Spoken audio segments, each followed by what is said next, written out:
Bueno, y algunas de estas noticias que dábamos, que actualizábamos, dan cuenta de, crímenes que están conmoviendo a la sociedad uruguaya en las últimas semanas. Bueno, para darle una mirada, una reflexión desde la criminología, es que recibimos esta mañana al doctor Germán Haller, director del Instituto de Derecho Penal y Criminología de Facultad de Derecho de la Universidad de la República. Bienvenido nuevamente a Arriba Gente, doctor. ¿Cómo anda? Muchas gracias, muy bien, estupendo. Bueno, se empezó a notar, digamos, el cambio en el modus operandi de los crímenes, de los delincuentes en Uruguay.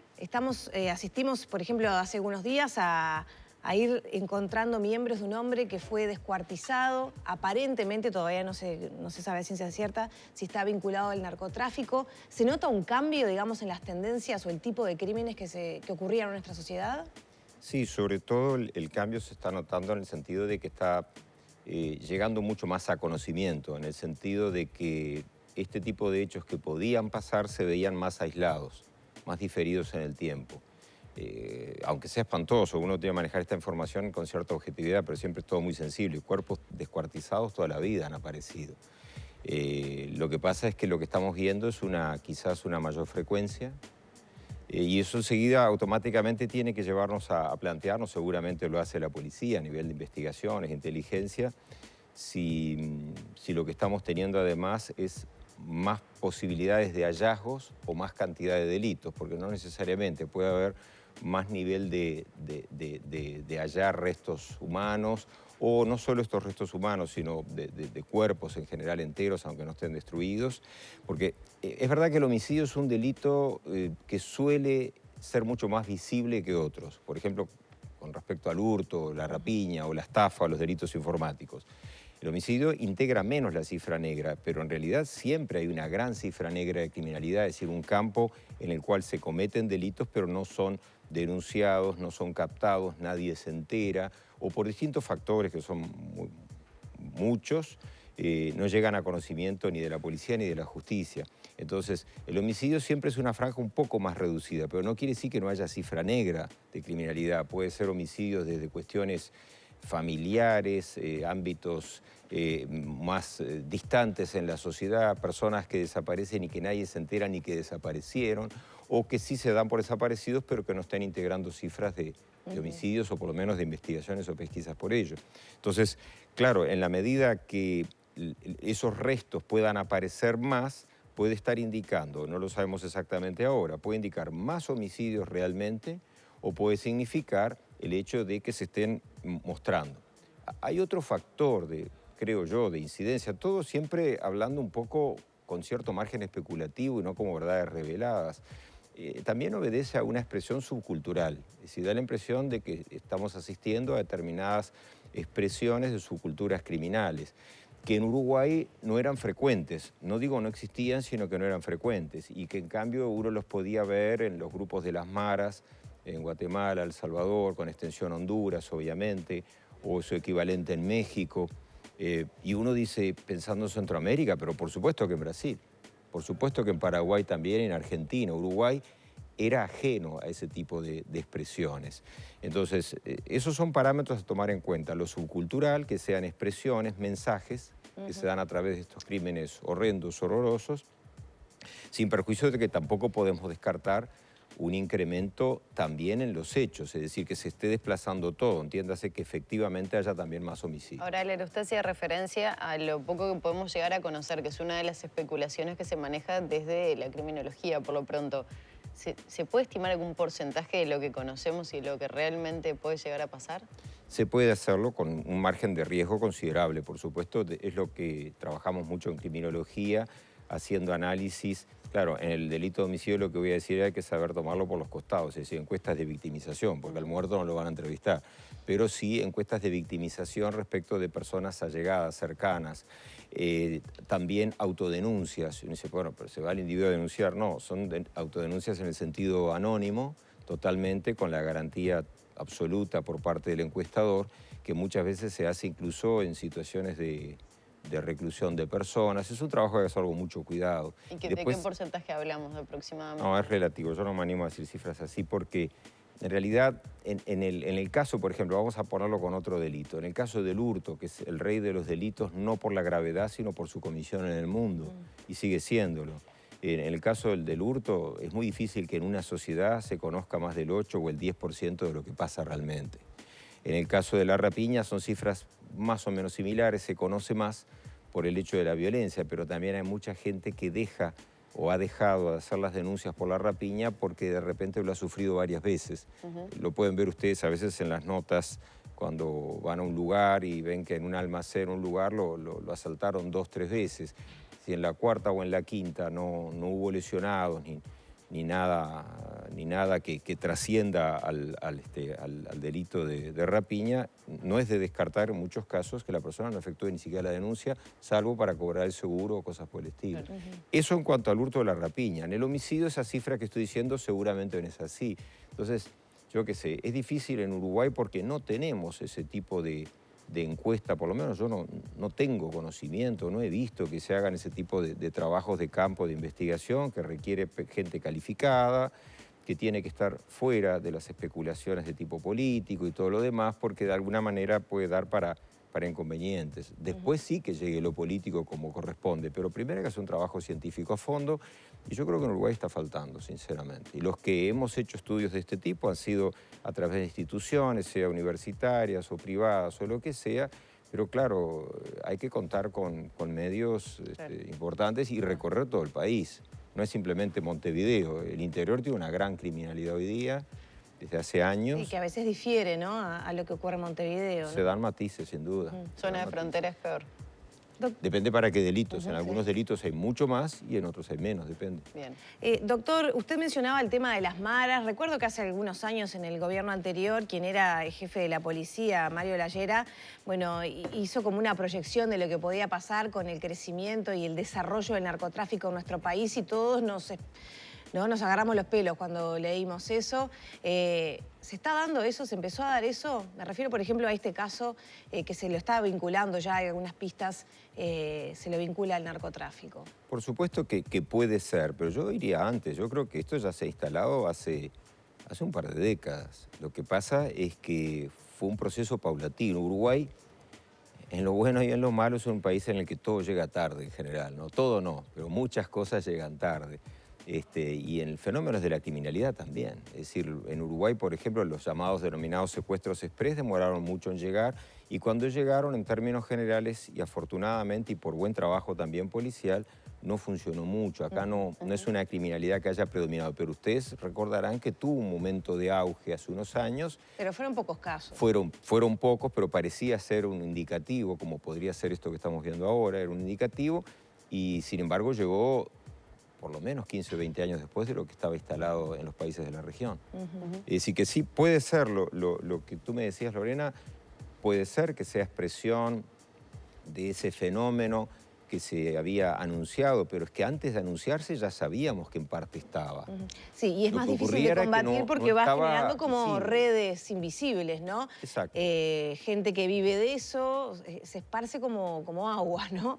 Es muy difícil, pero bueno, tiene reglas muy violentas que nos horrorizan y que le quitan calidad de vida a todo el mundo, porque un día y otro también informamos, por ejemplo, de esos tiroteos que se dan en barrios, que muchas veces son cerca de lugares. Centros educativos. Sí, hay centros educativos, ha habido personas que no tienen nada que ver heridas, tiroteos a casas que a veces se equivocan. ¿Es eso lo que estamos viviendo? Es que ahí ha habido un cambio también cultural dentro de la propia criminalidad. Es decir, la idea de que nos preocupe, como es lógico, que haya disparos, tiroteos cerca de un hospital, sanatorio, centro de enseñanza o de niños, u hogar de ancianos, lo que se quiera, esos ámbitos que nosotros entendemos que deben estar más recoletos, más protegidos, obedece en buena medida a que ese tipo de valores de cuantificar dónde se va a llevar a cabo la criminalidad, el delincuente tampoco lo está especulando hoy día. Es decir, en otra época, por supuesto que han existido tiroteos entre ampones, delincuentes en la década del 40, del 50, del 60, para no hablar todo el periodo después de dictadura. Es decir, claro que los hubo, pero en general, incluso esa gente cuando iba a llevar a cabo el equivalente a un ajuste de cuentas, una venganza o lo que fuere, también escogía el lugar. Y eso ahora no. Es decir, le da prácticamente igual, es decir, no hace un cálculo de no voy a atrapar a esta persona o matarla acá, sino en otro lugar, porque acá puede haber niños o puedo lastimar a terceros. Eso es un cambio cualitativo que viene desde lo cultural. Ahora, Aler, si como director del Instituto de Derecho Penal de la UDELAR tuviera que hacer un estado de situación de la criminología en nuestro país, hoy 2022, ¿qué sería? De la criminalidad, más que de la criminología. De la criminalidad, perdón. Sí, no, está bien. No, me quedé pensando en lo de criminología y hay un montón de cosas para hacer. No, desde el punto de vista de la criminalidad, y Uruguay se va adecuando al mapa regional. Eso es lo primero. Más allá de que haya habido ciertos cambios en la actuación policial, ha habido algunas mejoras, otras que no, pero eso es un terreno más especulativo. Lo que quiero señalar es que a veces hay una imagen que en criminología procuramos desmitificar, la idea de que estrictamente un buen accionar policial inequívocamente implica menos criminalidad y a la inversa. Hay una cierta proporción, pero no es tan así. Se puede tener una magnífica policía, para no poner ni siquiera ejemplos uruguayos, España tiene una de las mejores policías del mundo. Pero depende de las zonas también. Depende de las ubicaciones. Y cuando digo las zonas, no solo del cuerpo policial, pongo el ejemplo de España porque lo conozco muy bien. No solo desde el punto de vista de la actuación policial, sino de cómo es la conexión entre los ciudadanos, las características de los ciudadanos respecto del vínculo con la policía. Entiéndase, cuando nosotros enfrentamos en Uruguay un fenómeno claramente creciente de criminalidad, con algunos altibajos, con la pandemia hubo una bajada, también por una actuación policial, bueno, todo lo que se quiera, pero es una bajada que parece indicar en algunos aspectos, yo no pretendo con esto ofender a nadie, pero criminológicamente está claro que hay ciertos niveles de criminalidad que ya tienden por lo menos a elevarse. ¿Qué es lo que ha pasado en Argentina? ¿Qué es lo que ha pasado, ya que mencioné España, en España? Lo que ha pasado... Brasil no lo cuento mucho porque vieron que el tema pandemia fue muy sui generis, pero en Chile y otros países. Entonces, si se genera la imagen, para mí equivocada, de que hay un correlativo exacto entre policía y delincuencia, le estamos cargando también toda la tarea al policía.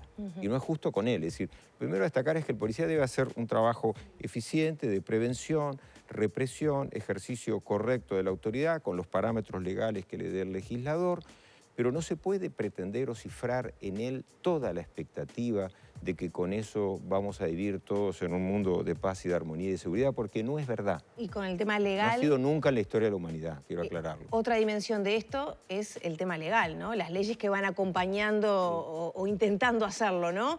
La evolución del delito y que, por ejemplo, en Uruguay tampoco se ve muy representado, ¿no? Porque se habla de inflación punitiva, ¿no? Cada vez las penas han sido más severas, sin embargo, no ha tenido una repercusión directa en la disminución de los delitos. Bueno, va a depender quién lo interpreta. Algunos te van a decir que sí, que ha habido una repercusión directa y yo respeto, pero no comparto, pero soy leal en esas cosas. Es decir, entiendo que si se ha, por ejemplo, establecido una serie de normas en la LUC y disposiciones anteriores, porque parece todo centrarse el punitivismo uruguayo en analizar la LUC. Y no, el punitivismo uruguayo comenzó claramente en 1995 con la Ley de Seguridad Ciudadana, han pasado distintos gobiernos, de distintos colores.